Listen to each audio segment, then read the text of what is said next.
Assalamualaikum Kang. Saya Halo? mau cerita mimpi yang terbaru nih. Saya tidur pas waktu ngeliat grup mendaki itu yang baru. Terus saya nggak terasa tiba-tiba tidur lah. Habis sholat zuhur.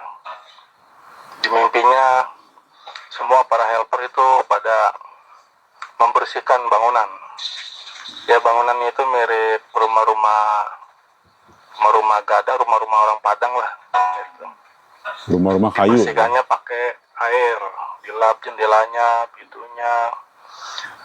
Jadi kita sistemnya bersihin rumah itu memasukkan air ke dalam botol aqua, kemudian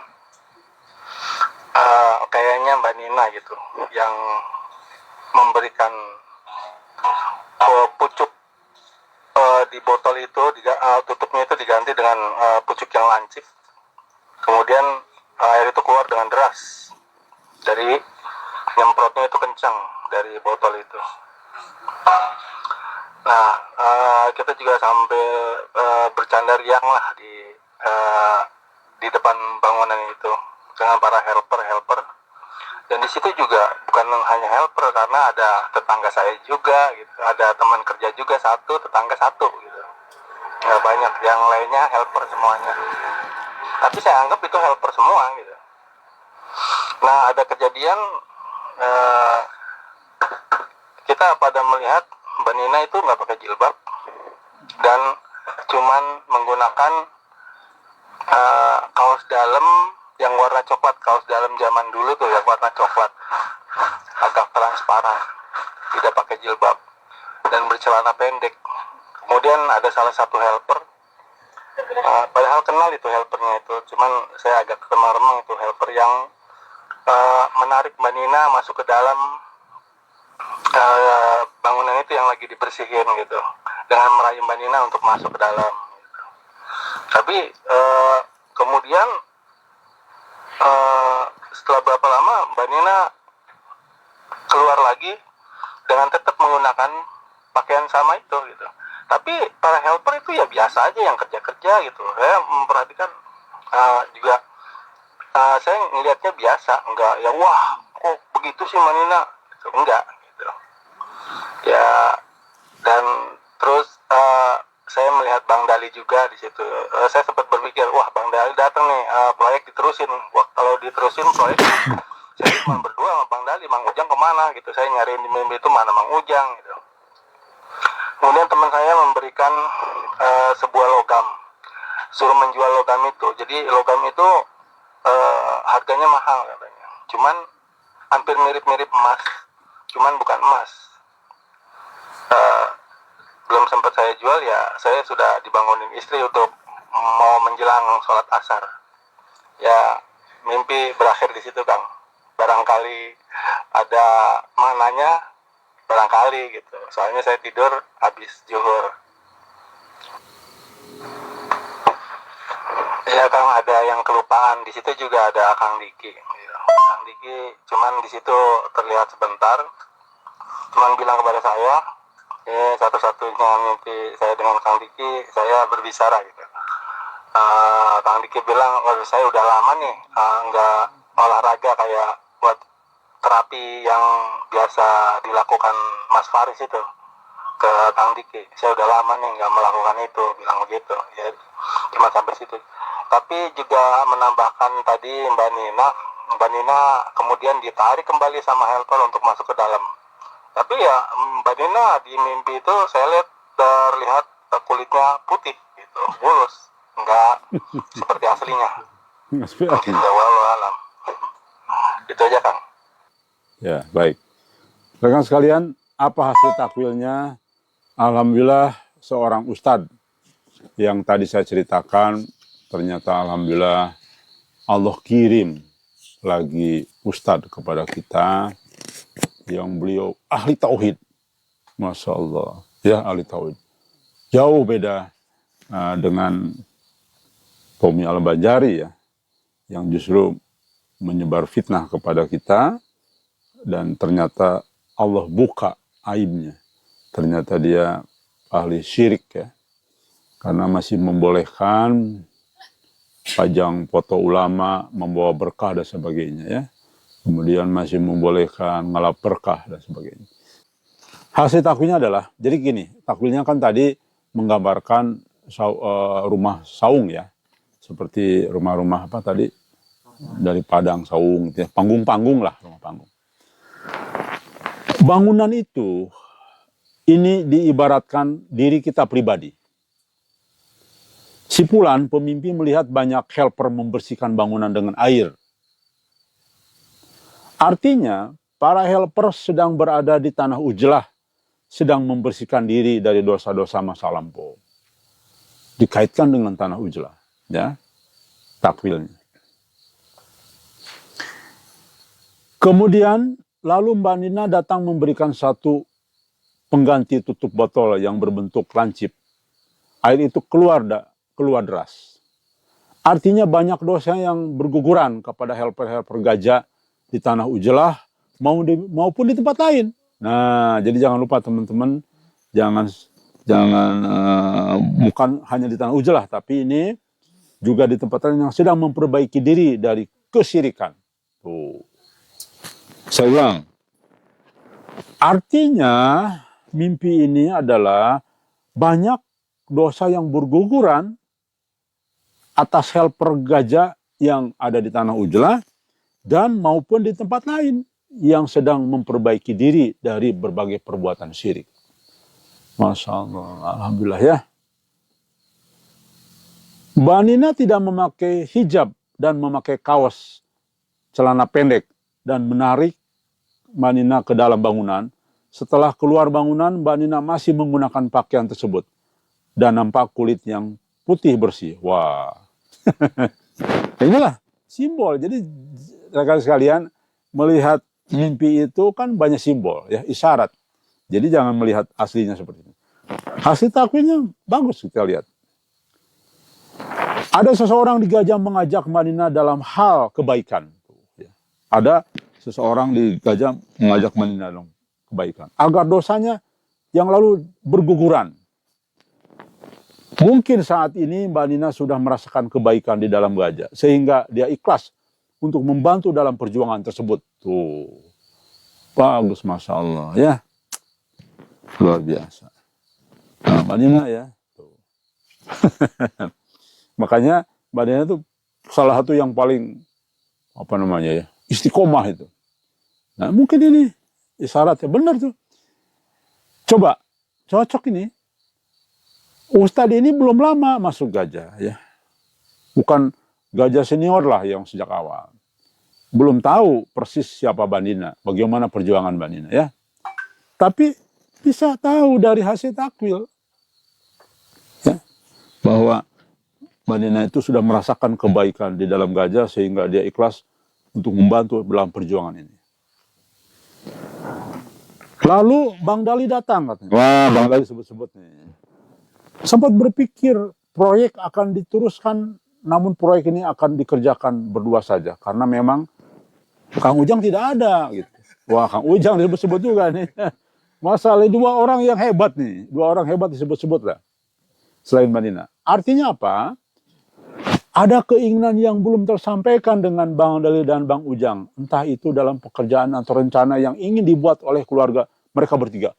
Masya Allah benar. Tuh. Gini. Lihat ya. Takwilnya persis. Gini. Ustadz ini tidak tahu apa yang direncanakan mereka bertiga loh. Tidak tahu. Tapi jadi tahu gara-gara takwil mimpi. Kan inilah mimpi yang benar. Begini rekan sekalian, mereka ini merencanakan bikin bendungan memang. Sedang bikin bendungan di sini. Maka 2 minggu sekali mereka ke sini. Benar tuh mimpi ini, gitu ya. Oke ya. Tuh bisa ketebak sama ahli takwil. Ya, luar biasa nih. Lalu ada teman yang memberikan logam dengan harga yang mahal, ya. Artinya sang pemimpi mendapatkan diberi amanah yang besar agar bisa dijaga dan dijalankan. Tuh. Iya, saya memang mengamanahkan bikin 2 bendungan minimal. Kita akan bikin bendungan di sini. Tapi bukan bikin bendungan kayak proyek pemerintah, bukan. Ini sekadar bendungan yang ya untuk cadangan air nanti ya. Untuk pada saat kita memasuki fase kekeringan ke depan. Maka Majelis Gajah nanti punya cadangan air. Karena manusia tidak minum air 3 hari saja mungkin sudah pingsan. Tapi kalau tidak makan seminggu 2 minggu insya Allah masih tahan. Yang penting minum air ya. Kang Diki berbicara sudah lama tidak terapi kretek-kretek gitu ya dalam mimpinya. Ini aneh loncat kan? Tapi ini mimpi menggambarkan hati-hati orang-orang itu. Betul memang. Nah, dan bisa loh nebak. Dan benar. Ya, betul. Nih, apa artinya? Artinya Kang Diki sedang tidak bersemangat. Ya. Artinya sering down gitu ya. Kadang-kadang hilang gairahnya. Terkadang muncul kembali. Butuh seseorang yang menambah. Seorang tambahan yang membantu dia untuk mengemban dakwah berat ini ya, dakwah ini. Tuh. Kalau saya tanya hati nurani, ya juga memang kadang-kadang saya Masya Allah, mungkin saya manusia biasa ya. Ya Allah, beban semakin berat. Kemudian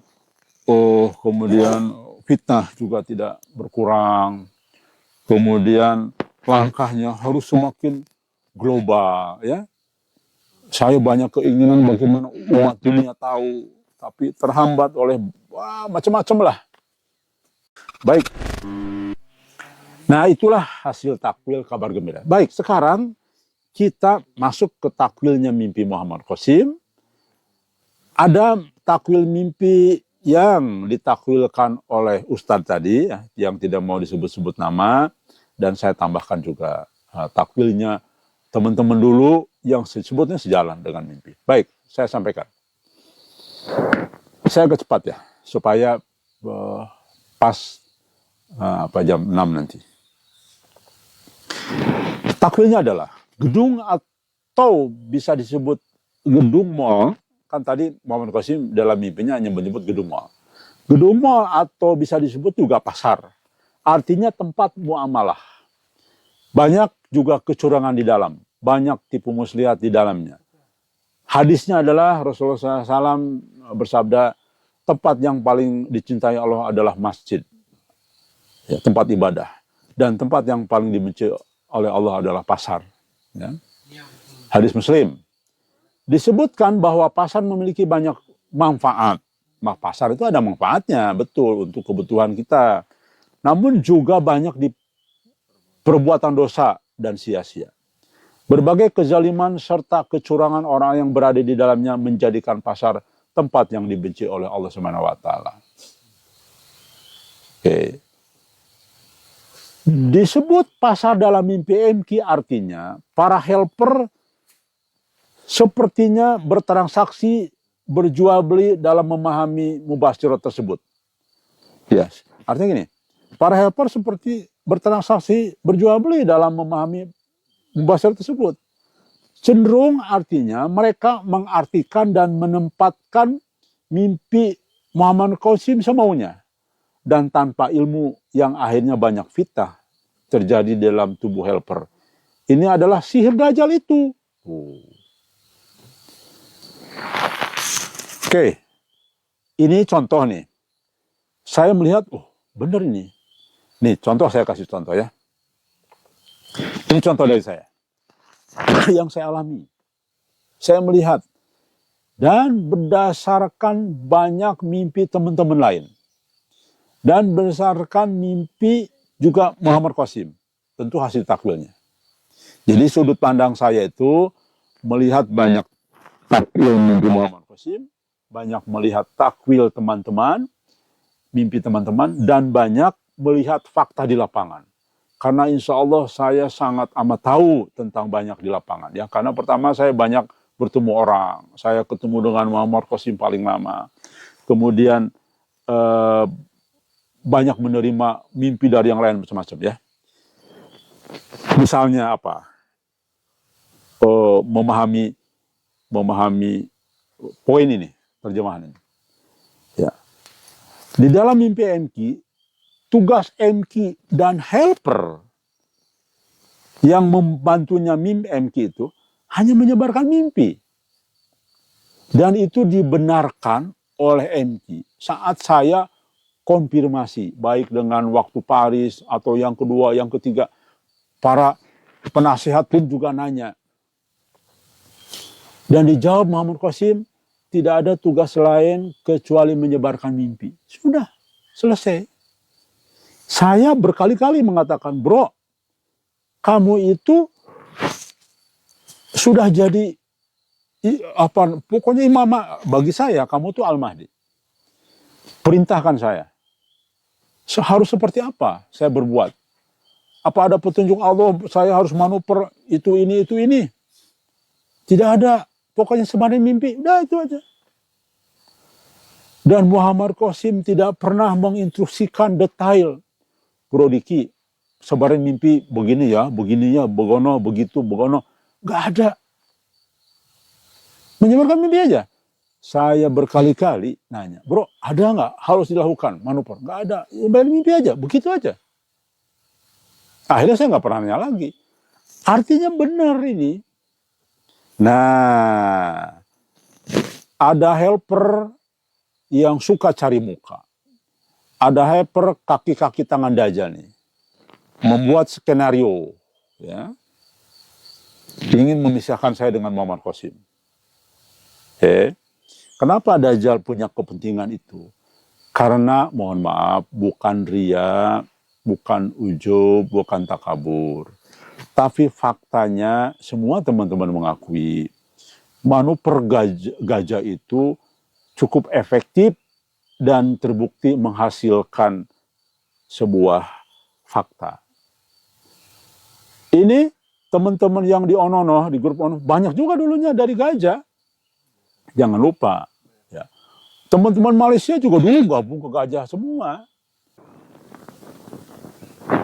Sehingga ini helper-helper yang kaki tangan Dajjal ini, saya pagi ini sebutan, mereka kaki tangan Dajjal. Banyak buktinya, banyak mubasyiratnya yang saya terima. Di sekeliling Muhammad Qasim sekarang ini banyak kaki tangan Dajjal. Ya. Oke. Gampang buat fitnah. Oke. Jadi menempatkan Qasim belum pada waktunya. Karena tugas Allah belum disuruh memimpin Qasim itu. Ya. Makanya pada pagi ini itu satu fakta pertama. Ya. Bahwa orang-orang di sekeliling Qasim itu banyak kaki tangan Dajjal. Oke. Kita bongkar. Mulai sudah sejak beberapa hari yang lalu saya mulai bongkar satu-satu ya. Kasihan kepada Muhammad Qasim sebetulnya. Karena saya tahu siapa Muhammad Qasim. Dipermainkan oleh mereka ya. Jadi salah satu bukti bahwa Qasim juga kena topeng Dajjal. Sehingga banyak orang yang lari dari dia, meninggalkan dia karena perilaku-perilakunya sama ya. Nah, jelas ya. Ini salah satu contoh helper ini yang digambarkan dalam takwil. Yang kedua, tadi sudah ya, menempatkan Qasim melampaui batas dari mimpinya. Padahal dari Allah mimpinya jelas hanya menjabarkan mimpi. Belum menjadi imam. Belum. Jangan lupa, Muhammad Qasim itu belum jadi imam, belum dibayat. Ya. Belum juga dia memimpin Pakistan. Ya, belum di Selasa malam. Saya berkali-kali disaksikan oleh banyak orang. Bahkan saya dengar Dewan Penasihat Gajah pun nanya, bro, apa yang harus kami lakukan ini? No, tidak ada. Menjabarkan mimpi saja. Itu. Bahkan saya juga, ayo kalau memang menyebarkan mimpi, pimpin saya. Bagaimana caranya?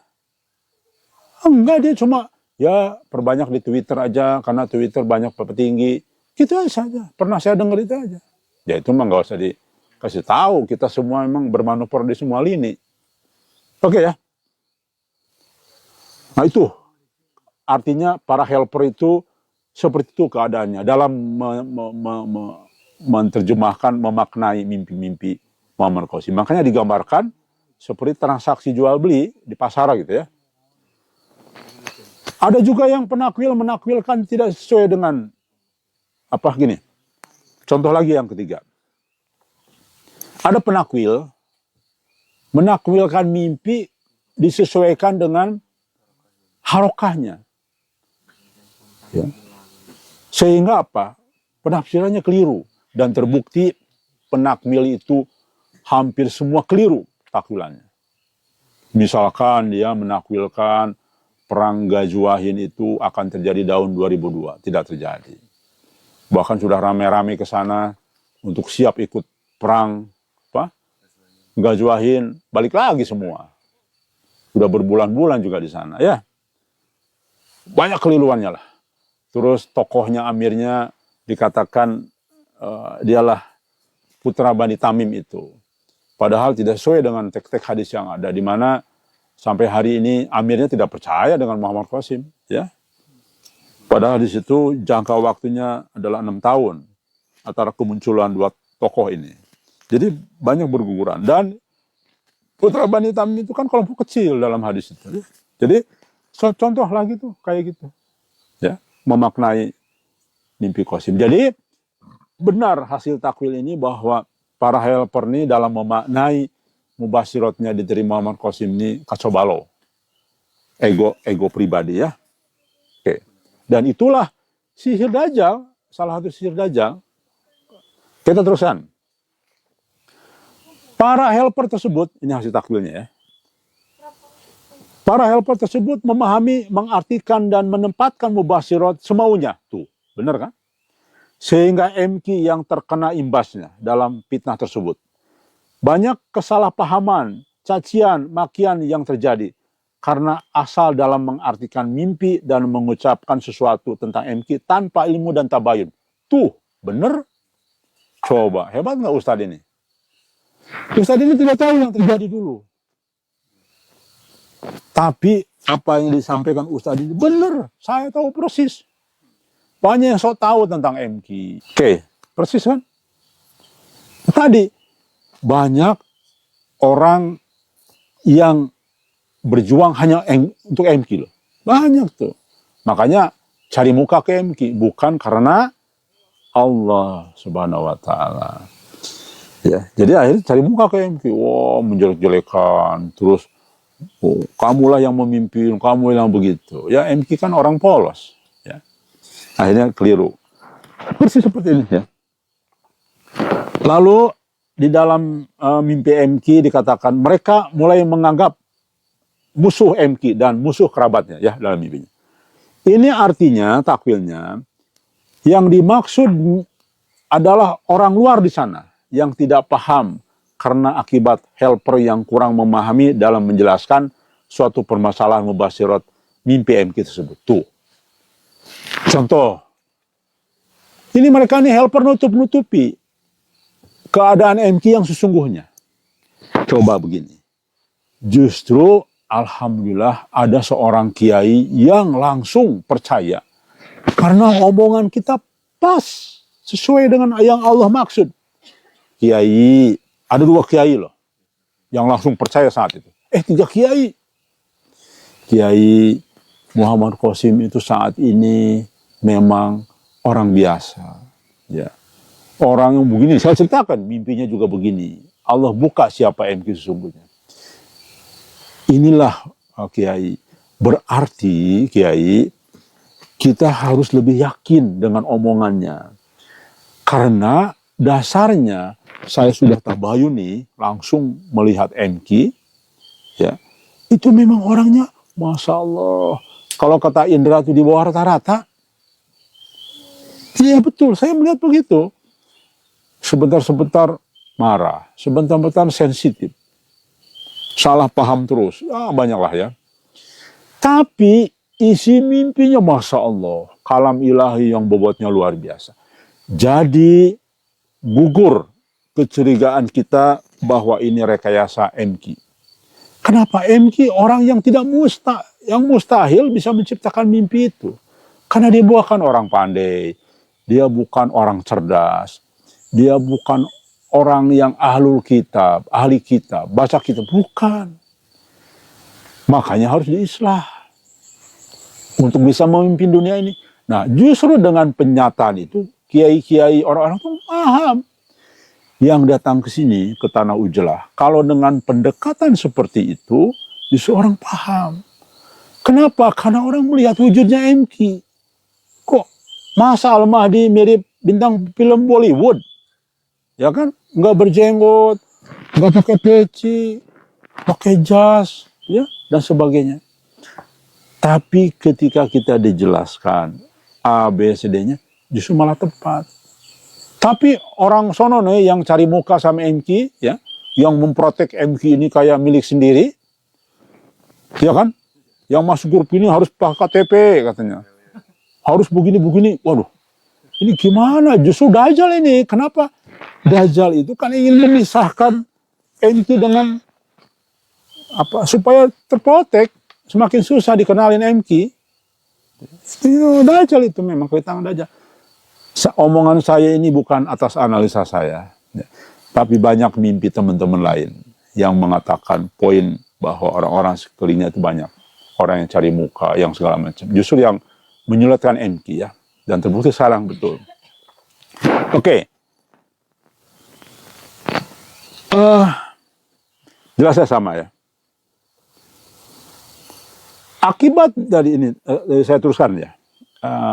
Takwil mimpinya. Akibat dari kecerobohan mereka yang tanpa ilmu. Plus ilmu itu kan luas. Harusnya kalau berpendapat tentang MQ, tabayun dulu.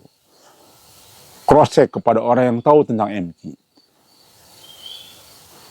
Ketika kita di sana 5 bulan, 6 bulan, seharusnya banyak orang cross-check ke saya.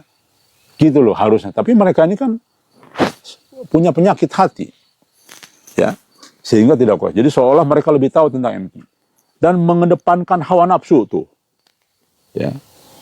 Ego. Banyak dari salah satu keluarga MQ, ya ini sebentar. Saya ulang ya. Saya ulang.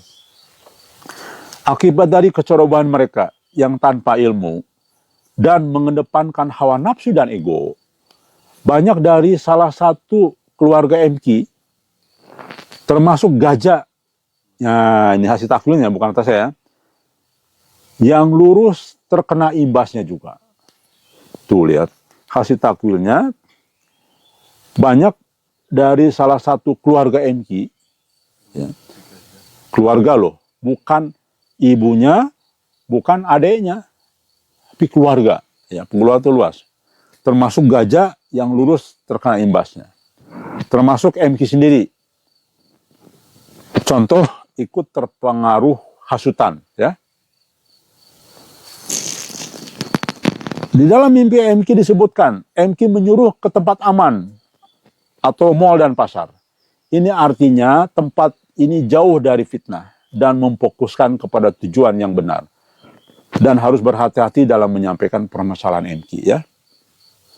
Jadi banyak orang yang menyampaikan permasalahan MQ tanpa tahu siapa MQ sesungguhnya ya. Tanpa menempatkan MQ sesuai dengan waktunya. Menutupi mimpi MQ yang kurang ini tutupi segala macam sehingga melebih-lebihkan MQ, gulau terhadap MQ, dan itu yang keliru ya. Teruskan hasil takwilnya. Saatnya nanti setelah sadar MQ akan datang membawa kebenaran untuk membungkam orang-orang itu semua. Termasuk helper-helper yang bermasalah tadi. Dan orang awam di luar sana yang asal menyampaikan permasalahan dan menimbulkan fitnah. Tuh. Cocok ini dengan takwil yang lain. Takwil yang lain mengatakan, ada 4 orang loh sebelumnya menakwilkan sudah lama. Orang-orang yang di sekeliling MQ sekarang ini akan berbalik jadi musuh. Akan membenci MQ.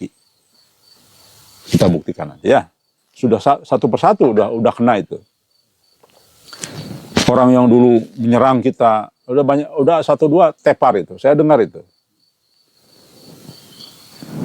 Nantinya MQ akan mengusir semua yang tidak patuh terhadap keputusan MQ. Jadi MQ itu tiba-tiba nanti, ternyata kamu ini selama ini yang merusak saya. Udah, kamu bisa-bisakan, kamu harus gabung misalnya dengan gajah. Yang nggak mau sudah pergi atau gimana. Walau alam seperti apa nanti. Tapi intinya nanti MK akan mengambil keputusan. Ya. Makanya didukung oleh mimpi MK yang lain. MK kesan sedang berjalan dengan rombongan, salah jalan, balik lagi, nah kayak itu. Itu kan bukti. MK supir bus, akhirnya dia benjol-benjol sana sini, akhirnya dia minta maaf, ya Allah, saya salah selama ini. Kan ada dalam mimpinya sendiri. Ya, disesali sama MK. Ini cocok berarti ini. Ya kan? Oke ya. Jadi nanti MK akan mengusir semua yang tidak patuh terhadap keputusannya. Maka banyak yang akan balik kanan dari MK. Namun pada akhirnya mereka akan menyesal. Tuh, hasil takwilnya tuh. Ya. Ada sekitar 2/3 dalam mimpinya MK ya. Yang dahulu adalah orang gajah. Namun sudah keluar dari gajah. Nih, hasil takwilnya bukan kata saya loh, kata Ustadz ini yang menakwilkan. Mereka inilah yang menimbulkan fitnah dan ingin merusak keluarga MK. Tuh, jelas. Mirip dengan takwil-takwil sebelumnya. Wahai Anda yang sekarang sedang dikeliling MK, sadarlah bahwa hasil takwilnya dari mimpi itu Andalah yang merusak keluarga besar MK sendiri malah. Andalah yang ada dalam mimpi itu yang memukuli keluarga MK. Sekali lagi, Andalah orang-orang yang merasa dekat dengan MK sekarang justru yang menebar fitnah. Andalah justru di dalam mimpi itu yang memukuli keluarga MK. Itu takwilnya mimpi, ya. Jadi kalau saya ini, kalau udah ngomong kaki tangan aja, saya keras ini. Pengen namparin aja nih. Ya, nampar kasih sayang. Oke, ini nggak ada tanya jawab ya, karena waktunya tinggal sebentar lagi ya. Pada saatnya gajah nanti akan berubah namanya seperti keinginan MK. Ini hasil takwilnya juga ya. Jadi gajah itu namanya akan dirubah sama MK. Semua dianggap berpengaruh, semua yang dianggap berpengaruh dalam kebaikan MK, mereka akan kembali kepada MK. Nah, saya contoh nih, misalkan Indra, bisa jadi Indra tuh menyesali juga akhirnya kembali ke MK. Bisa jadi yang lain itu kan. Karena Indra pernah ngomong, Kang, sebetulnya saya tidak menghilangkan 100% tidak percaya, tidak Kang. Saya tuh masih ada keyakinan. Cuman memang MK itu begini keadaannya. Saya hanya menceritakan apa adanya, kata Indra tuh. Indra bilang, saya kan ngelihat nggak sholat ya. Saya sampaikan nggak sholat ya. Sedang futur. Saya melihat MK begini, saya sampaikan. MK ada bohongnya juga nih, Kang. Indra bilang, saya kan ngelihat nggak sholat ya. Saya sampaikan nggak sholat ya. Sedang futur. Saya melihat MK begini, saya sampaikan. MK ada bohongnya juga nih, Kang. Ya, saya kan tidak bisa mencegah. Saya katakan, jangan terburu-buru emosi. Pikirkan dulu. Akhirnya dia muncul di YouTube. Ya sudah. Ya kan? Nah, tapi ini saya syukuri. Kenapa coba? Untuk membuktikan kebenaran topeng Dajjal di MK itu. Karena di situ kalimatnya akan ada orang-orang meninggalkan dia. Nah, terjadi. Indra melihat ini bukan Al-Mahdi. Seolah-olah. Buya Azkar melihat bukan Al-Mahdi ini. Siapa? Dari Singapura tuh. Mbak Hamidah melihat yang pernah tidur di rumahnya yang sekamar dengan ibunya 2 minggu. Ini bukan Al-Mahdi. Artinya tuh tertutup topeng Dajjal. Ini bukan Muhammad Qasim yang dimaksud Allah. Gitu kira-kira. Karena perilakunya memang. Nah, akhirnya saya loh, dengan terjadinya ini, justru alhamdulillah membuktikan kebenaran salah satu MK, mimpi MK, meninggalkan benar. Maka saya ambil peran. Di situ dikatakan ada seseorang yang nasihatin. Ya kan? Betul nggak? Di wajahmu ada topeng Dajjal itu. Nah, saya ini nulis surat kan. Itu tujuannya. Ya. Saya harus ingatin dia dengan keras bahwa kamu ini kelakuannya memang begitu, nggak boleh. Masa Ujang yang jauh-jauh dari Indonesia jual usahanya hanya ingin bergabung dengan MK, mengabdi, berjuang, ditolak. Semenit pun nggak mau nemuin coba. Kan zolim itu. Makanya dalam surat itu, MQ kamu zolim. Zolim sekali. Kamu harus minta maaf ke Ujang. Kalau enggak, awas loh. Kira-kira gitu. Saya berani aja. Kenapa saya berani kepada Al-Mahdi begitu? Ya begitu kelakuannya kan. Sangat zolim. Makanya, oke, saya teruskan.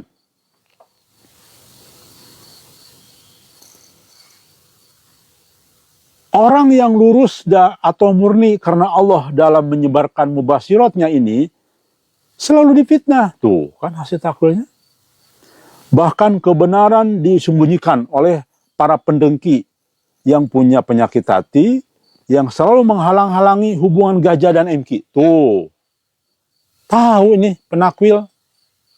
Dia memang ada orang gajah gabung, ditendang katanya. Ya, saya juga dapat laporan banyak. Kang, ini saya gabung ke grup mereka, langsung di kick out katanya. Tuh, bener ini takwilnya. Supaya orang gajah dipisahin gitu sama MQ. Mereka lupa ada Allah di situ. Ya, mereka lupa. Saya teruskan. Sebab gajah yang dipimpin sekarang ini nanti akan berubah namanya sesuai dengan KNM MQ. Yang sebenarnya justru itulah keluarga MQ yang dianggap keluarga MQ. Tuh, alhamdulillah sesungguhnya keluarga yang disebut dalam mimpi MQ itu dalam takwilnya justru gajah. Keluarga MQ itu. Ini hasil takwil, bukan kata saya loh. Kalau mau marah ya marah ke Ustadz ini. Gak ada namanya ya, biar. Oke. Dan nantinya yang justru memerangi MQ adalah mantan gajah. Tuh, lihat tuh. Bacakan teman-teman. Bukan kata saya kan? Ini lihat. Dan nantinya yang justru memerangi MQ adalah mantan-mantan gajah dulu. Ya sakit hati mereka pastilah. Setiap tingkat cobaan dan ujian akan semakin besar. Baik dari pendengki kecil, nih, yaitu orang awam, atau mantan gajah, tuh, ya, yang sekarang ini, sehingga para ulama nanti yang membenci MQ, tuh kan, karena membenci soal syirik. Nih hasil takwilnya. Terusan. Namun pada akhirnya Allah akan membuat MQ untuk islah dan memerangi mereka semua. Oh. Wahai mantan-mantan gajah yang masih memfitnah, cacim, ya macam-macam lah ya.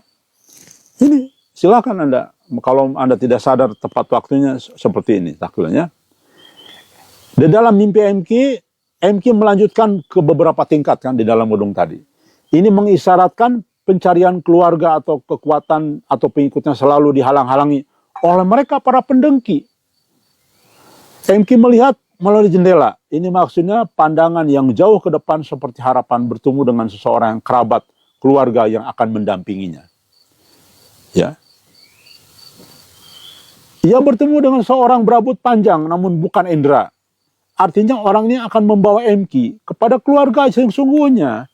Dia adalah kunci yang akan menemukan pendampingnya. Jadi MQ itu masih polos. Sesungguhnya yang dicari itu siapa gitu. Dalam mimpi kan dia nyari seseorang, nyari keluarga dan sebagainya. Orang berambut panjang ini akan membantu MQ untuk menemukan kerabat dan keluarganya. Jadi dialah yang akan membuka MQ keluarga sesungguhnya tuh kamu tuh ini. Bukan Onono. Bukan orang-orang di sekeliling kamu. Orang di sekeliling kamu tuh merusak sekarang ini.